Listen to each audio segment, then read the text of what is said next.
إن الحمد لله نحمده ونستعينه ونستغفره ونعوذ بالله من شرور أنفسنا ومن سيئات أعمالنا. من يهده الله فلا مضل له ومن يضلل فلا هادي له. وأشهد أن لا إله إلا الله وحده لا شريك له وأشهد أن محمدا عبده ورسوله. أما بعد، فإن خير الحديث كتاب الله وخير الهدي هدي محمد صلى الله عليه وعلى آله وسلم وشر الأمور محدثاتها وكل محدثة بدعة وكل بدعة ضلالة وكل ضلالة في النار. قال الله تبارك وتعالى: وما آتاكم الرسول فخذوه وما نهاكم عنه فانتهوا. قابل احترام فضیلت الشیخ مختار احمد مدنی حفظ اللہ، مجلس میں موجود موقر اہل علم، میرے محترم دینی بھائیوں اور قابل احترام ماں اور بہنوں، نبی کریم صلی اللہ علیہ وسلم کی وصیتوں سے متعلق یہ سلسلہ پچھلے کچھ دنوں سے جاری ہے اور 13 حدیثیں 20 حدیثوں میں سے ہم مکمل کر چکے ہیں۔ آج اسی سلسلے کو جاری رکھتے ہوئے پیارے رسول صلی اللہ علیہ وسلم کی مبارک وصیتوں کو ہم سنیں گے اور کوشش کریں گے کہ اس سے اپنے ایمان کی تجدید کریں اور اپنی زندگی کو رسول اکرم صلی اللہ علیہ وسلم کے فرامین کی تعمیل اور اسی طرح سے تعلیم سے منور کریں۔ اللہ تعالی ہم سب کو اس کی توفیق عطا فرمائیں۔ آج جس حدیث کا مطالعہ کر رہے ہیں، جس سے شروعات کر رہے ہیں، اس میں کل 9 وصیتیں ہیں جو اللہ کے نبی صلی اللہ علیہ وسلم نے حضرت ابو الدرداء رضی اللہ تعالیٰ عنہ کو کی تھی۔ آئیے دیکھتے ہیں حدیث کے الفاظ کیا ہیں۔ عن ابی الدرداء رضی اللہ عنہ قال، ابو الدرداء رضی اللہ تعالیٰ عنہ سے روایت سے فرماتے ہیں: اوصانی رسول اللہ صلی اللہ علیہ وسلم بتسع، مجھے اللہ کے رسول صلی اللہ علیہ وسلم نے 9 باتوں کی وصیت کی۔ اس سے معلوم ہوتا ہے کہ علم کو شمار کرنا بھی ایک اچھی چیز ہے۔ انہوں نے نہ صرف یاد رکھا بلکہ بتایا کہ اس کی گنتی بھی ہے۔ علم کو گننے سے علم کی حفاظت آسان ہوتی ہے۔ اوصانی رسول اللہ صلی اللہ علیہ وسلم بتسع لا تشرک باللہ شیئا وَإِن قُطِّعْتَ أَوْ حُرِّقْتَ، اللہ کے ساتھ کسی چیز کو بھی شریک نہ کرنا، چاہے تجھے ٹکڑے ٹکڑے کر دیا جائے یا تجھے جلا دیا جائے۔ یہ پہلی وصیت ہے جس سے معلوم ہوتا ہے کہ ایک انسان کو ہر حال میں شرک سے بچنا چاہیے، نہ صرف اعتقاد کی بنیاد پر، نہ صرف اعتقاد کے اعتبار سے بلکہ عملی اعتبار سے بھی، نہ صرف باطن میں بھی بلکہ ظاہر میں بھی۔ اور اگر کسی کا دباؤ اس پر ہو اور شرک کرنے پر مجبور کر دیا جائے تو اس کے لیے 2 راستے ہیں، ایک عزیمت والا، دوسرا رخصت والا۔ عزیمت والا راستہ جو اعلیٰ راستہ ہے اور مشکل راستہ ہے، وہ یہ کہ انسان اپنے دین پر جمع رہے اور اکراہ کے باوجود بھی وہ نہ کرے جو اہل کفر و شرک اس سے چاہتے ہیں۔ وہ مر جائے لیکن شرک پر نہ جائے، شرکی عمل نہ کرے، وہ کوئی ایسی بات نہ بولے جس سے اسلام خراب ہوتا ہے، بلکہ وہ ہر قسم کی تکلیف کو برداشت کر لیں لیکن توحید کے اظہار پر جمع رہے۔ دل میں تو توحید ہے لیکن الفاظ کے اعتبار سے، عمل کے اعتبار سے بھی وہ ایسا کام نہ کرے جو شرکیہ ہو۔ یہ عزیمت ہے۔ یہی وجہ ہے کہ بلال رضی اللہ تعالیٰ عنہ کو مکہ کی وادیوں میں گھسیٹا جاتا، پیٹا جاتا، ہر قسم کا عذاب دیا جاتا، لیکن وہ احد احد کہتے رہتے، ان کی بات نہیں مانتے۔ تو یہ عزیمت کا مرتبہ ہے کہ ایک انسان کسی بھی اعتبار سے اہل شرک و کفر کی بات کو تسلیم نہ کرے، ظاہری اعتبار سے بھی نہیں۔ دوسرا مرتبہ یہ ہے کہ ایک انسان رخصت کے پہلو کو اختیار کرے اگر اس کو مجبور کر دیا جائے کہ وہ اسلام کے خلاف بولے، نبی صلی اللہ علیہ وسلم کی یا اللہ کی شان میں گستاخی کے کلمات کہے، تو اگر اس کو دکھائی دیتا ہو کہ اگر میں نے ایسا نہیں کیا تو میری جان کا نقصان ہو سکتا ہے، اور غالب گمان ہو کہ نقصان ہوگا ہی، ہلاک کر دیا جائے گا یا بہت تکلیف اس کو دی جائے گی جو برداشت نہیں کر پائے گا، تو ایسے وقت میں گنجائش اس کے لیے ہے کہ دل میں ایمان پر ثابت قدم رہتے ہوئے زبان سے کفر کے کلمات ان کے لیے بولتے ہیں، اپنی جان کو بچانے کے لیے، اس پر راضی ہوئے بغیر، اس کو پسند کیے بغیر، کراہت کے ساتھ اکراہ کی وجہ سے وہ کفر یا کلمات کے کہنے پر مجبور ہو جائے، لیکن اپنے اصل ایمان پر وہ باقی رہے، وہ اس وقت کے لیے جان بچانے کے لیے بول دے، ورنہ وہ چیز اس کے نزدیک بہت ہی قابل نفرت ہو۔ یہ رخصت اس کے لیے ہے، آسانی اس کے لیے ہے اللہ کی طرف سے۔ من کفر من بعد ایمانہ الا من اکرہ وقلبہ مطمئن بالایمان، اکرہ بالکفر وقلبہ مطمئن بالایمان، تو ایمان لانے کے بعد بھی مجبور کر دیا جائے، اکراہ زبردستی اس پر کی جائے، جان کے نقصان کی بنا پر زبردستی ہو، اس پر مجبور کر دیا جائے، اور وہ کفریہ کلمات کہہ لے لیکن اس کا دل ایمان پر ثابت قدم ہو، اس کا سینہ ایمان کے لیے کھلا ہوا ہو، اور کفر اس کو پسند نہ ہو، تو ایسا آدمی اللہ کے نزدیک معذور ہے۔ یہاں اللہ کے نبی صلی اللہ علیہ وسلم نے عزیمت کا مرتبہ ان کو سکھایا، کہا کہ اللہ کے ساتھ کبھی شرک مت کرنا، کسی چیز کو شریک مت کرنا، چاہے تیرے ٹکڑے کر دیے جائیں، تجھے جلا دیا جائے۔ یہاں اکراہ کی بات ہو رہی ہے اور یہ عزیمت کی بات ہے۔ وَلَا تَتْرُكَنَّ الصَّلَاةَ الْمَكْتُوبَةَ مُتَعَمِّدًا وَمَنْ تَرَكَهَا مُتَعَمِّدًا بَرِئَتْ مِنْهُ الذِّمَّةُ، اور جانتے بوجھتے نماز کبھی مت چھوڑنا، فرض نماز، اس لیے کہ جس نے نماز جان بوجھ کے چھوڑ دی وہ اللہ کے ذمے سے بری ہو گیا، اس کی حفاظت کا اللہ کا کوئی ذمہ نہیں، جنت کا اللہ کا کوئی ذمہ نہیں، اللہ چاہے معاف کر دے چاہے عذاب دے۔ تو ایسا انسان جو جانتے بوجھتے نماز چھوڑ دے، ایسا انسان کفر کا مرتکب ہوتا ہے۔ اللہ کے نبی صلی اللہ علیہ وسلم نے فرمایا بین العبد والکفر والشرک ترک الصلاۃ، بندے کے اور کفر کے اور شرک کے درمیان نماز کا چھوڑنا ہے۔ اس حدیث سے معلوم ہوتا ہے کہ جیسے دو دریا کے کناروں کے درمیان ایک پل ہوتا ہے، یہاں والا وہاں جاتا ہے، اس پل کے ذریعے سے یہاں والا وہاں تک پہنچتا ہے، اسی طرح سے نماز کا چھوڑنا ایک پل کی طرح ہے کہ بندہ یہاں سے کفر و شرک تک پہنچ جاتا ہے۔ جو آدمی اس پل پر چلے، ترک صلاۃ کے عمل کا شکار ہو جائے، نماز چھوڑے جانتے بوجھتے، ایسا آدمی کفر کا مرتکب ہوتا ہے۔ اس میں کوئی شک نہیں ہے کہ نماز کا چھوڑنا کفر ہے، جانتے بوجھتے چھوڑنا کفر ہے۔ اس میں اختلاف ہے کہ یہ کفر اکبر ہے یا نہیں، اس سے آدمی اسلام سے خارج ہوتا ہے یا نہیں۔ بعض علماء اس کے قائل ہیں کہ جو آدمی جانتے بوجھتے نماز کو چھوڑ دے ایک وقت کی بھی، ایسا آدمی اسلام سے نکل جاتا ہے، اور بعض علماء کا کہنا ہے کہ اگرچہ وہ کفر کا مرتکب ہوا ہے لیکن ایسا آدمی اسلام سے خارج نہیں ہوتا ہے۔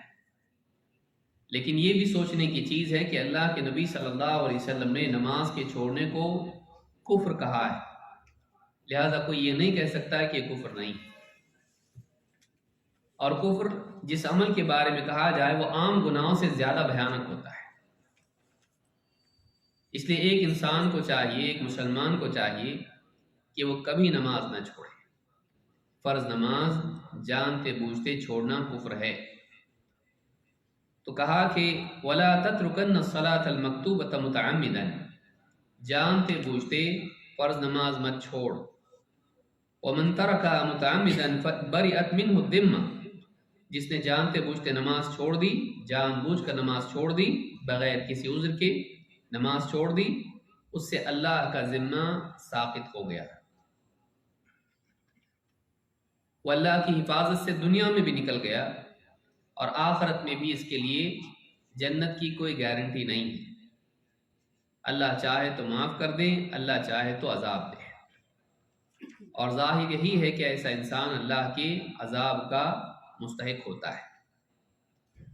وَخَلَفَ مِن بَعْدِهِمْ خَلْفٌ أَضَاعُوا الصَّلَاةَ وَاتَّبَعُوا الشَّهَوَاتِ فَسَوْفَ يَلْقَوْنَ غَيًّا، ان نیک لوگوں کے بعد کچھ برے ناخلف پیدا ہوئے جنہوں نے نماز کو ضائع کر دیا اور شہوات کی پیروی کی، قریب ہے کہ یہ جہنم کی وادی میں، جہنم میں داخل ہو جائیں، اس کے عذاب کے مستحق۔ تو اللہ نے جو لوگ نماز برباد کرتے ہیں ان کو جہنم کی وعید سنائی، بلکہ جو نماز پڑھتے ہیں لیکن نماز کے اوقات کی رعایت نہیں کرتے، اس کے بارے میں لاپرواہ ہیں، ان کے بارے میں بھی اللہ تعالیٰ نے وعید سنائی۔ وَوَيْلٌ لِّلْمُصَلِّينَ الَّذِينَ هُمْ عَنْ صَلَاتِهِمْ سَاهُونَ، تو بربادی ان لوگوں کے لیے جو نماز پڑھتے ہیں لیکن ایسے نمازی ہیں کہ وہ نماز کے بارے میں لاپرواہ ہیں، اپنے حساب سے پڑھتے ہیں، نماز کو مؤخر کر کے اس کے اوقات سے ضائع کر کے اتنی دیری سے پڑھتے ہیں کہ وہ پڑھنا اللہ کے ہاں مقبول نہیں ہوتا ہے، وقت نکل جانے کے بعد پڑھتے ہیں۔ تو اس کے لیے نماز کو ضائع نہیں کرنا چاہیے۔ تو پہلی چیز توحید کا اہتمام، اور دوسری چیز نماز کا اہتمام۔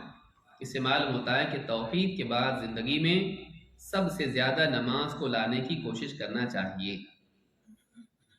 پھر کہا وَلَا تَشْرَبَنَّ الْخَمْرَ فَإِنَّهَا مِفْتَاحُ كُلِّ شَرٍ، خبردار کبھی شراب مت پینا، ہرگز بھی شراب مت پینا، اس لیے کہ شراب ہر برائی کی چابی ہے۔ ساری اخلاقی برائیاں انسان کی حیا کی وجہ سے دبی رہتی ہیں، انسان شرم و حیا کی وجہ سے اندر سے اٹھنے والے برے جذبات کو روکے رکھتا ہے، کبھی اللہ کے خوف کی وجہ سے اور کبھی لوگوں کے سامنے ذلیل ہونے کے ڈر سے، لیکن شراب یہ پردہ ہٹا دیتی ہے اور عقل پر پردہ ڈال دیتی ہے، اور انسان پھر ایسے کام کرتا ہے جو نہیں کرنے چاہیے اور بے عزت ہوتا ہے، بلکہ آگے بڑھ کے اتنے برے کام بھی کرتا ہے جن کو بیان بھی نہیں کیا جا سکتا۔ اللہ کے نبی صلی اللہ علیہ وسلم نے فرمایا وَلَا تَشْرَبَنَّ الْخَمْرَ فَإِنَّهَا مِفْتَاحُ كُلِّ شَرٍ، شراب مت پینا، اس لیے کہ شراب ہر شر کی چابی ہے۔ جیسے ایک کمرے میں وحشی جانور بند ہو اور تالا لگا ہو، اگر کھول دیا جائے اب کیا کریں گے وحشی جانور؟ آپ سوچیں، سانپ، بچھو، شیر، بھیڑیاں، یہ سارے انسان کے دل میں قید ہوتے ہیں، شراب پیتے ہی وہ آزاد ہو جاتے ہیں، کیونکہ ہر انسان کے اندر شر کا بھی مادہ ہوتا ہے، لیکن انسان قابو میں رکھتا ہے اپنے آپ کو، لیکن شراب وہ قفل، وہ تالا کھول دیتی ہے، اور انسان ہر وہ کام کر گزرتا ہے جو انسانیت سے گرا ہوا ہو، گالی گلوچ، مار پیٹ، جھوٹ، اور اسی طرح سے ہر قسم کی گری ہوئی حرکت، یہاں تک کہ زنا، قتل اور نہ جانے کتنی چیزیں، اس کو تمیز بھی نہیں ہوتی کہ کون محرم ہے کون غیر محرم۔ کتنے کیس ایسے آتے ہیں کہ شراب کے نشے میں انسان قتل کرتا ہے اپنوں، ذرا ذرا سی بات پر، جھگڑے پر، اور شراب کے نشے میں انسان اپنے قریبی لوگوں سے بھی بدکاری کر بیٹھتا ہے، قریبی رشتہ دار سے بھی منہ کالا کرتا ہے۔ تو شراب بہت بری چیز ہے، اس لیے اسلام میں شراب حرام ہے۔ وَلَا تَشْرَبَنَّ الْخَمْرَ فَإِنَّهَا مِفْتَاحُ كُلِّ شَرٍ، اور شراب سے مراد ہر وہ چیز ہے جو انسان کی عقل پر پردہ ڈال دے۔ الخمر ما خامر العقل، خمر وہ ہے جو عقل پر پردہ ڈال دے، آدمی کو ہوش نہ ہو کہ وہ کیا کر رہا ہے۔ وَلَا تَقْرَبُوا الصَّلَاةَ وَأَنْتُمْ سُكَارَىٰ حَتَّىٰ تَعْلَمُوا مَا تَقُولُونَ، نماز کے قریب بھی مت جاؤ جب تم نشے کی حالت میں ہو. یہ شروع کے دور میں تھا، دوسرے مرحلے میں. حتی تعلموا ما تقولون، یہاں تک کہ تمہیں معلوم ہو کہ تم کہہ کیا رہے ہو. معلوم ہے کہ انسان کو اپنے کلام کی، اپنے عمل کی اس کا کوئی ہوش نہیں ہوتا جب شراب پیتا ہے. لہذا شراب اسلام میں حرام ہے، اور ہر قسم کا نشہ حرام ہے، صرف شراب نہیں. ڈرگز اور اس طرح کی جتنی صورتیں اس کی ہیں سب حرام ہیں. اس لیے کہ حدیث میں کل مسکر خمر وکل خمر حرام، ہر نشہ اور چیز خمر ہے، چاہے وہ کھانے کی ہو، پینے کی ہو، دھوئیں والی ہو، انجیکشن والی ہو، یا کسی بھی طرح کی ہو، ہر نشہ حرام ہے. کل مسکر خمر، ہر نشہ لانے والی چیز خمر ہے، اور ہر خمر حرام ہے. خمر صرف شراب کا نام نہیں، وہ ساری چیزیں جو نشہ لاتی ہیں وہ حرام ہیں. پھر یہ اخلاقی برائی سے منع کیا، ایسی چیز جو ساری اخلاقی برائیوں کا دروازہ کھول دیتی، اسی کو بند کر دیا تو باقی سب ختم. پھر کہا کہ وہ اطع والدیک، اور اپنے ماں باپ کی فرما برداری کرنا. یہ حدیث نص ہے کہ اولاد کو ماں باپ کی بات ماننی چاہیے. وہ عام طور سے احسان کے سلوک کی تلقین آپ کو کتاب و سنت میں ملے گی، لیکن یہاں اطاعت کی بات ہو رہی ہے، فرما برداری، ان کا حکم مان. وہ اطع والدیک، اور صرف باپ نہیں ماں بھی. عموماً باپ کی تو مان لیتا ہے، ماں کی نہیں مانتا ہے. وہ اطع والدیک،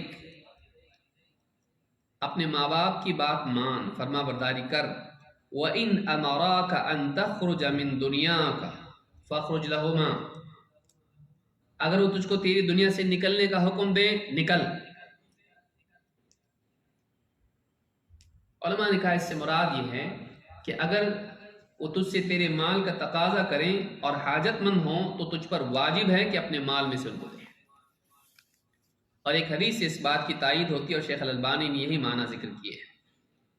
اللہ کے نبی صلی اللہ علیہ وسلم فرماتے ہیں ان اولادکم ہبۃ اللہ لکم، تمہاری اولاد تمہارے لیے اللہ کی طرف سے ایک ہبہ، تحفہ ہے. یہب لمن یشاء اناثا ویہب لمن یشاء الذکور، اللہ جس کو چاہتا ہے بیٹیاں دیتا ہے اور جس کو چاہتا ہے بیٹے دیتا ہے. تو یہب ہبہ ہے، تحفہ ہے، عطا ہے.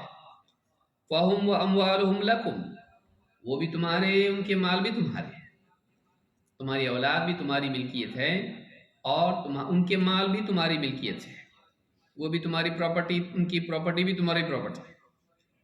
اذا احتجتم الیہا، جب تمہیں اس کی حاجت ہو. یہ قید یہاں پر یاد رکھیں کہ اگر ماں باپ کے کھانے پینے، دوائی اور اس طرح کی جو حاجات ہیں، اگر وہ خود پوری نہیں کر پاتے ہوں تو انہیں اختیار ہے کہ اولاد کے مال میں سے لے لیں. اس وقت وہ ان کے مال کی طرح ہو جاتا ہے. وہ چیزیں نہیں جو شوقیہ چیزیں ہوں، واقعی وہ جو ضرورت ان کی، کھانا پینا، لباس، اور اسی طرح سے اور ضروریات، دوائیں، اگر ان کی حاجات میں وہ اپنی حاجت پوری نہ کر سکتے ہوں اپنے مال سے، اور اولاد کے پاس مال ہو تو اولاد کے مال میں سے وہ لے سکتے ہیں، اور اولاد پر واجب ہے کہ ان کی مدد کرے. تو اسی لیے کہا کہ اذا احتجتم الیہا، اور یہی معنی شیخ الالبانی نے ذکر کی کہ اگر تم کو حاجت ہے، ان کو حاجت ہے، تم کو ان کی حاجت پوری کرنی پڑے گی.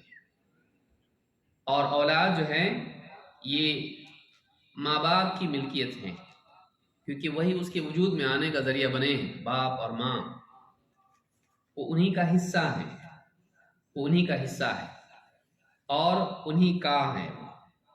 تو کہا کہ وہ اطع والدیک، ماں باپ کی فرما برداری کر. اگر وہ تجھ کو دنیا میں سے نکلنے کے لیے کہے نکل، یعنی اگر کوئی حصہ تجھ سے مانگے چھوڑ اس کو تو تو چھوڑ دے اس کو، یہ ہمارا ہے، ٹھیک کوئی بات نہیں، اگر ان کو ضرورت ہو. وَلَا تُنَازِعَنَّ وُلَاةَ الْأَمْرِ وَإِنْ رَأَيْتَ أَنَّكَ أَنْتَ، اور جو ولاۃ الامر ہیں، حکام، گورنر، امیر، اس طرح کے جو لوگ کسی بھی منصب کے ذمہ دار ہیں اور ان کے ماتحت تو ہے، چاہے ادارے کے اعتبار سے ہو، حکومت کے اعتبار سے ہو، جو قاعدے سے تیرے اوپر سرپرست اور نگراں ہیں، تو کہا کہ وَلَا تُنَازِعَنَّ وُلَاةَ الْأَمْرِ، عہدے کے معاملے میں یا کسی بھی معاملے میں ان سے جھگڑا مت کر. چھینا جھپٹی مت کر کہ مجھے چاہیے یہ عہدہ مجھے چاہیے. ان سے منازعات مت کر، ان سے جھگڑا مت کر. علمی اختلاف الگ چیز ہے، لیکن ان سے منازعات مت کر. وَلَا تُنَازِعَنَّ وُلَاةَ الْأَمْرِ وَإِنْ رَأَيْتَ أَنَّكَ أَنْتَ. چاہے تجھے دکھائی دے رہا ہوں کہ تو ہے، یعنی تو صحیح ہے، اگر تجھ کو لگتا ہو کہ میں صحیح ہوں تو جنگ کے لیے کھڑا مت ہو جا. ولاۃ الامر کی ماتحتی ہی میں رہ، اس سے باہر مت نکل. اس پر کافی گفتگو پہلے بھی ہو چکی ہے. اس سے معلوم ہوتا ہے مسلمان ماتحتی والا مزاج رکھتا ہے، بغاوت والا نہیں. بعض اوقات صحیح اور غلط کے پیمانوں کی بنیاد پر آدمی بغاوت کو اپنے لیے حلال کر لیتا ہے. میں صحیح ہوں تو بغاوت کر سکتا ہوں. صحیح ہونے کا مطلب بغاوت کرنا نہیں ہے. ماتحتی باقی رہتے ہوئے آپ نصیحت کر سکتے ہو، بغاوت نہیں. ولاۃ الامر سے جو حکام ہیں ان کو نصیحت کرنا ہے، بغاوت نہیں، کیونکہ بغاوت سے شر پیدا ہوتا ہے اور نصیحت سے خیر. ولا تفرر من الزحف وان هلكت وفر اصحابك. اس میں بہادری کی تعلیم ہے، خصوصاً جنگ کے میدان میں. مسلمان بزدل نہیں ہوتا ہے، مسلمان بہادر ہونا چاہیے. کہا کہ جنگ کے میدان سے فرار مت ہو، بھاگ کے مت جاؤ. ولا تفرر من الزحف، جب جنگ چھڑ جائے میدان جنگ سے جان بچا کر بھاگنے کے لیے فرار مت ہو. وَإِنْ هَلَكْتَ وَفَرَّ أَصْحَابُكَ، چاہے تجھ کو اس میں اپنی ہلاکت دکھائی دیتی ہو اور تیرے ساتھی بھاگ چکے ہوں، ان کے بھاگنے کو اپنے بھاگنے کے لیے دلیل مت بناؤ. یہ بھی ایک مزاج ہے لوگوں کا کہ دوسرے اگر غلط کر رہے ہیں تو میں بھی ان کے پیچھے کروں تو میں کیوں غلط ہوں. دیکھو اتنے سارے لوگ گاڑی میں رکھتے ہیں، میں زبردستی میں ہی رکھوں. تو دوسروں کی بے عملی، دوسروں کی کوتاہی کو دیکھ کر اس کو دلیل بنا کر تو بھی وہ مت کرنے لگ جا. یہ مزاج نہیں رہنا چاہیے مسلمان. بلکہ جب تو جانتا ہے کہ مجھے یہ کرنا ہے تو اس پر ڈٹا رہ، چاہے دوسرے اس کو چھوڑ دیں. اتنا بڑا اصول ہے کہ اس کو آدمی اپنا لے تو دین کے کئی شعبے ہیں، سماجی اعتبار سے، انفرادی زندگی میں، خاندانی زندگی میں، دعوتی زندگی میں آدمی صحیح راستے پر باقی رہ سکتا ہے. انسان دینی خدمت انجام دے رہا ہے، دیکھ رہا ہے کہ دوسرے نہیں کر رہے، وہ جما رہے. بعض اوقات آدمی دوسروں کی کوتاہی کو دیکھ کے خود بھی کوتاہی کرتا ہے، نہیں، وہ اپنی جگہ قائم ہے. یہ اصول اور یہ مزاج مسلمان کا ہونا چاہیے. چاہے میدان چھوڑ کے بھاگے تیرے ساتھی اور تجھے دکھائی دیتا ہو کہ اکیلا میں تھوڑی نہ جنگ جیت سکتا ہوں، مجھے قتل کر ڈالیں گے، مینٹالٹی یہ رکھ کہ میں جب ڈٹ کے لڑوں گا. بہادری ہونا چاہیے. چاہے کوئی دین پہ چلے نہ چلے میں چلوں گا، چاہے لوگ اللہ کا حکم مانے نہ مانے، چاہے توحید پر ڈٹنے کی وجہ سے سماج میں مجھے تکلیف کیوں نہ ہو، میں ڈٹا رہوں گا. یہ مینٹالٹی ہونا چاہیے. میں اکیلا کیوں ڈٹوں، میں اکیلا کیوں کروں، میں ہی ٹھیکہ لیا ہوں کیا. یہ جو مزاج ہے یہ مزاج آدمی کو کمزور کر دیتا ہے، کھوکھلا کر دیتا ہے. وہ دوسروں کو نہ دیکھے، وہ یہ دیکھے کہ مجھے کیا کرنا چاہیے. کہا وَلَا تَفْرُرْ مِنَ الزَّحْفِ وَإِنْ هَلَكْتَ وَفَرَّ أَصْحَابُكَ. میدان جنگ سے بھاگ مت، چاہے تجھے ہلاکت دکھائی دیتی ہو اور تیرے ساتھی سب بھاگ کھڑے ہوئے ہوں. ہمت مت ہار، ڈٹا رہے. ہمت مت ہار، اپنی ذمہ داری پوری کر. تو تیرے عمل پر دھیان دے، دوسروں کی کوتاہی پر نہیں، اپنی ذمہ داری پر دھیان دے. وَأَنفِقْ مِن طَوْلِكَ عَلَىٰ أَهْلِكَ. جتنی تیری کیپیسٹی ہے، جتنی تیری وسعت ہے، اس کے اعتبار سے اپنے گھر والوں پر خرچ کرتا رہے. اس میں دونوں باتیں ہیں. فضول خرچی کر کے یہاں وہاں سے خواہ کے قرضے لے کر اپنے گھر والوں کو خوش کرنے کے لیے، ان کی چاہتیں پوری کرنے کے لیے سارے قرضے لے لیے، پھر سودی قرضہ شروع کر دیا ان کے قرضے پھیرنے کے لیے. ایسے بہت سارے لوگ ہوتے ہیں جو گھر کی خوشحالی کے لیے بدحالی کے دروازے کھولتے ہیں، وقتی خوشی کے لیے لمبے غم کے دروازے کھولتے ہیں، اپنی استعداد کے مطابق اپنے گھر والوں پر خرچ کر. اور کچھ وہ لوگ ہیں جو بالکل کنجوس ہوتے ہیں، پیسہ سنبھال کے رکھیں گے اور گھر والوں کو ترسائیں گے معمولی چیزوں کے لیے.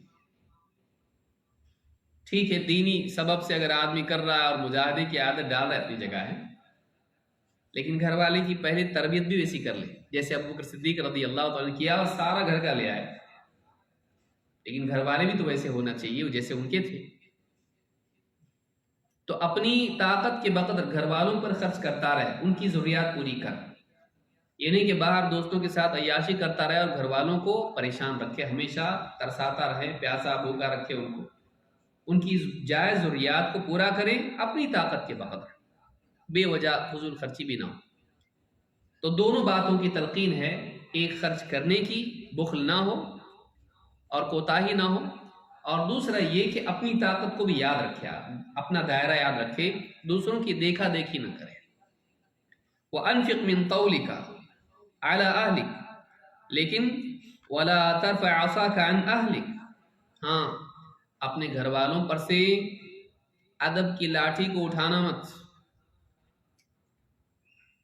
ڈنڈا ہمیشہ ان کے سر پر رہنا چاہیے، برسے نہیں لیکن دکھے۔ اسی لیے حدیث میں اللہ کے نبی صلی اللہ علیہ وسلم فرماتے ہیں علق الصوت حيث يراه اهل البيت فانه ادب لهم، کوڑا ایسی جگہ لٹکا کے رکھو کہ سارے گھر والوں کے لیے ڈسپلے میں ہونا چاہیے، سب کو دکھائی دیتا ہو، ہنٹر چابک، فانه ادب لهم، اس لیے کہ یہ ان میں ڈسپلن پیدا کرے گا۔ وہ اترے نہ صحیح، لٹکا رہے وہیں پر، لیکن یاد دہانی ہو اس سے، اس کا نام لے گی ذرا میرا ڈنڈا لاؤ تو بچے سدھر جائیں۔ تو نام ہی سے اور دیکھ کر ہی سدھار آئے۔ اس سے معلوم ہوتا ہے کہ گھر میں بڑے کی ہیبت ہونی چاہیے، وہ مارے پیٹے ہر وقت نہیں، واقعی ضرورت ہو تو سال میں ایک بار ہی پٹائی ہو جو سال بھر یاد دہانی اس کی رہے، اس کا تذکرہ ہی وہ یادیں پرانی یادیں تازہ کرتے ہیں۔ آج نئے دور میں بچوں کو سرے سے مارنا نہیں، اس طرح کی جو بات کہی جاتی ہے مغرب میں خاص طور سے، یہ ٹھیک نہیں ہے۔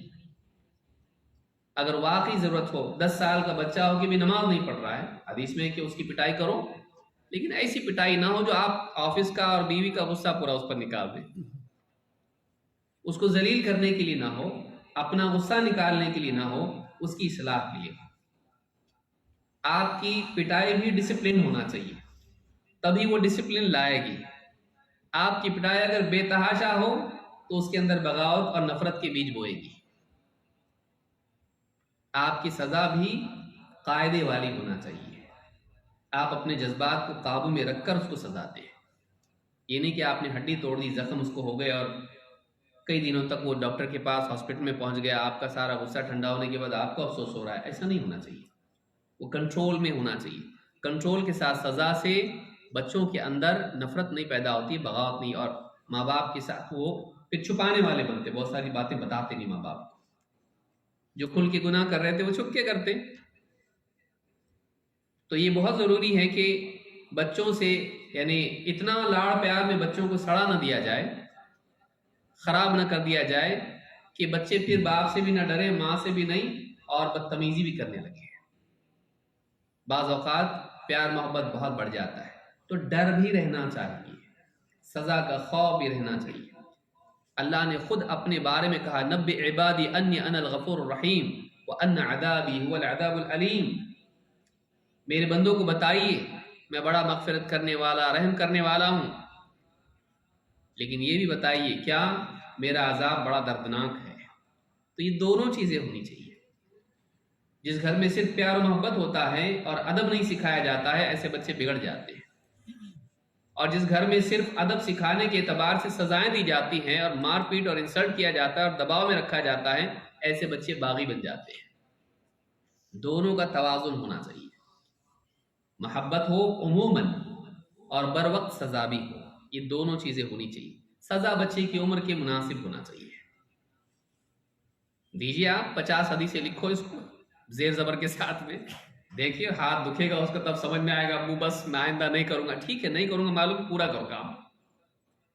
بعض اوقات ایک وقت کی 5 منٹ کی پٹائی اتنی زیادہ مہنگی نہیں ہوتی ہے، لیکن ایک ہفتے کا ہوم ورک ان کے لیے بہت مہنگا ہوتا ہے، اس سے سدھار جلدی آتا ہے، کیونکہ آگے یاد رہتا ہو، اتنا لکھنا پڑے گا، پوری کتاب لکھنی پڑے گی 100 پیج کی، کاپی کرو اس کو، خلاص کوئی پٹائی نہیں، کچھ نہیں۔ یہ حدیث کی کتاب ہے اربعین النوویہ، الاربعون النوویہ، اس کو کاپی کرو، زیر زبر کے ساتھ لکھنا بیٹا۔ یہ کیوں ہو رہا ہے معلوم ہے؟ تم نے یہ غلطی کی ہے۔ اب وہ لکھ رہا ہے، ہاتھ جب درد ہوتا ہے، یہ سلو سزا جو ہوتی ہے بعض اوقات یہ زیادہ اصلاح والی ہوتی ہے، اس کی عمر کے مناسب، اور سزا ایسی ہو جس سے اس میں سدھار آئے، کچھ نہ کچھ خیر کا پہلو ہو اس میں۔ دوڑائیے خوب اس کو، ہیلتھ بھی بنے گی، اور تھکے گا تو اس کے بعد کہے گا بس اس کے بعد نہیں کروں گا، وہ تو پکا ہے، لیکن چکر پورے کر نہیں کرے گا تو اس کی گارنٹی ہے۔ سزا ہی میں مستقبل کا امید کا بیج اس میں چھپا ہوا ہے، تو بچوں کو ڈر بھی رہے سزا کا۔ اگر صرف محبت کریں گے بچوں سے، سدھار نہیں آئے گا۔ وَأَخِفْهُمْ فِي اللَّهِ عَزَّ وَجَلَّ، اور انہیں اللہ کے حق کے معاملے میں ڈراتا ہے۔ یہ نہیں کہ صرف آپ سے ہی ڈرے ہوں، آپ ان کو اللہ سے جوڑیے، اللہ کی عظمت ان کے دلوں میں ہونی چاہیے، اور اللہ رب العالمین کے حقوق کی ادائیگی کا احساس ہو، تو گھر والوں کو اللہ کے بارے میں ڈرایا جائے۔ آپ کی شخصیت آج جوان ہیں، آپ کل بوڑھے ہونے والے ہیں، آج آپ کے پاس فائنینشیل پاور ہے، کل آپ ان پہ ڈیپینڈنٹ رہو گے، آج وہ ڈریں گے کل نہیں۔ لیکن اگر آپ نے ان کو اللہ سے جوڑ دیا اور اللہ کا خوف ان کے دلوں میں ہو، اللہ کی عظمت دل میں ہو، تو آپ کے بڑھاپے میں بھی اللہ کی وجہ سے وہ آپ کا خیال رکھیں گے، آپ کا ادب کریں گے۔ تو بعض اوقات فیملیز میں آدمی اپنے سے تو بچوں کو ڈراتا ہے لیکن اللہ سے نہیں جوڑتا، تو ایک وقت تک وہ ڈرتے ہیں جب تک کہ ان کی ہائٹ آپ کے پیرلل نہیں ہوتی ہے، ایکول نہیں ہوتی۔ جیسے ان کی ہائٹ آپ سے کبھی کبھی اوپر بھی جاتی ہے، پھر اس کے بعد وہ آپ کا ہاتھ پکڑنے لگتے ہیں، بس میں بھی جم جاتا ہوں، پھر وہ آپ کی نہیں سنتے۔ تو صرف اپنا خوف کافی نہیں ہے، وہ خوف بھی نفرت والا نہیں ہونا چاہیے، ادب والا ہونا چاہیے، لیکن اس سے زیادہ اللہ کی عظمت اور اللہ کی بڑائی ان کے دلوں میں ہو، تاکہ وہ آپ کی غیر موجودگی میں بھی گناہ سے بچنے والے ہوں۔ ورنہ سامنے تو آپ کے وہ ڈرتے ہیں، ایک دم نیک ہیں فرشتوں کی طرح، لیکن آپ کی غیر موجودگی میں پھر وہ سارے کام کرتے ہیں جو دوسرے بچے بھی نہیں کرتے ہیں۔ تو بعض اوقات بہت زیادہ اس طرح کی فیملیز ہوتی ہیں لیکن بچے بہت بگڑے ہوئے ہوتے ہیں۔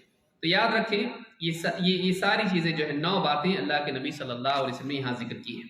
شرک سے بچنا، جان بوجھ کے نماز نہیں چھوڑنا، شراب سے بچنا یعنی ایسی چیزوں سے بچنا جو شر والی ہوں، خاص کر کے انسان کو آزاد کر دیتی ہوں، اور والدین کی طاعت، اولاد سے حکام سے منازعت نہیں، جھگڑا نہیں، چھینا جھپٹی نہیں، خاص کر کے کرسی کے معاملے میں، اور پھر جنگ سے بھاگنا نہیں، بزدلی نہیں، اور اہل و عیال پر خرچ کیا جائے اپنی طاقت کے بقدر، بخل اور فضول خرچی سے بچتے ہوئے، اور 8 گھر والوں سے مداہنت نہیں، غلط پر راضی نہیں، سزا کے وقت سزا، ڈانٹ کے وقت ڈانٹ، اور 9 گھر والوں کو اللہ سے ڈرانا، صرف اپنی ذات سے نہیں، اللہ کا تعارف کرائیں گے تب اللہ کا خوف پیدا ہوگا۔ اللہ کے بارے میں بولی، گھر میں صرف آپ پیسہ پیسہ پیسہ اور چیزیں چیزیں چیزیں، ایجوکیشن ایجوکیشن، یہی چلتا رہے گا، اگر دنیا دنیا دنیا، تو دنیا دار ہو جائے گا۔ اس کو آخرت، اللہ، دین، حق، خیر، اللہ کی عبادت، زندگی کا مقصد یہ بتائیے، تب جا کر وہ اللہ والا بنے گا، اللہ سے ڈرنے والا بنے گا۔ حدیث نمبر 15، زبان اور ہاتھ پر قابو۔ عن اسود ابن اصرم المحاربی رضی اللہ عنہ قال قلت یا رسول اللہ اوصنی، کہتے ہیں اسود ابن اصرم المحاربی کہتے ہیں کہ میں نے کہا اللہ کے رسول مجھے وصیت کیجیے۔ قال هل تملک لسانک، کا تمہاری زبان تمہارے کنٹرول میں ہے؟